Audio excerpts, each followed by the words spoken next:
Hi అని చెప్పాను బాబు, లేకపోతే డాడీకి నాకు అస్సలు నిద్ర పట్టదు. సో ఇది డే 1 ఇన్ శ్రీనగర్. కార్ ఎక్కిన వెంటనే కడుపులో ఏదో ఒకటి పడాలి కాబట్టి ఫ్రూట్స్ తినేస్తున్నాము. మేము ఈరోజైతే సోన్మార్గ్ వెళ్తున్నాము. మా హోటల్ నుంచి ఇదైతే 70 కిలోమీటర్స్ అని చెప్పారు. సో మేమైతే మార్నింగ్ బయలుదేరాము. చూడండి ఎంత బాగుందో. ఉదయం ఎండ, ఇక్కడ నైట్ అయితే చలి చలిగా ఉంది. నేనైతే మంచు ఉంటుందని ఎక్స్పెక్ట్ చేశాను, కానీ అటువంటిది ఏంటి లేదు అసలు. అలా వెళ్తుండగా సోన్మార్గ్ టనల్ అయితే వచ్చింది. ఇది 6.5 కిలోమీటర్స్ అంట ఈ టనల్. ఎంత బాగుందంటే నాకైతే చాలా ఇష్టం టనల్స్ అంటే. మీకు ఎవరైనా ఇష్టం, మీకు ఇష్టమా కమెంట్ చేయండి మీకు ఇష్టమైతే.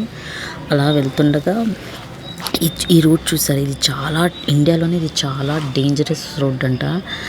నేను చిన్న చిన్న విషయాలకి భయపడతాను, అలాంటిది ఈ రోడ్డు మీద అంటే ఎంత భయం వేస్తుందో అసలు. అబ్బాయి డ్రైవింగ్కి, కార్ డ్రైవర్ డ్రైవింగ్కి ఇంకా మాటలు లేవు. నాకైతే చాలా భయం వేసింది, చెప్పలేను. అలా వెళ్తుండగా ఈ వార్ జోన్కి వచ్చాము. ఇది ఇండియా పాకిస్తాన్కి 1947 to 48లో యుద్ధం జరిగింది. జోజిలా వార్ అని అంటారు దీన్ని.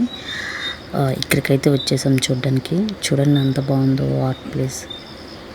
పక్కనే వాటర్ కూడా ఫ్లోట్ అవుతుంది, ఎంత బాగుందో చూడడానికి.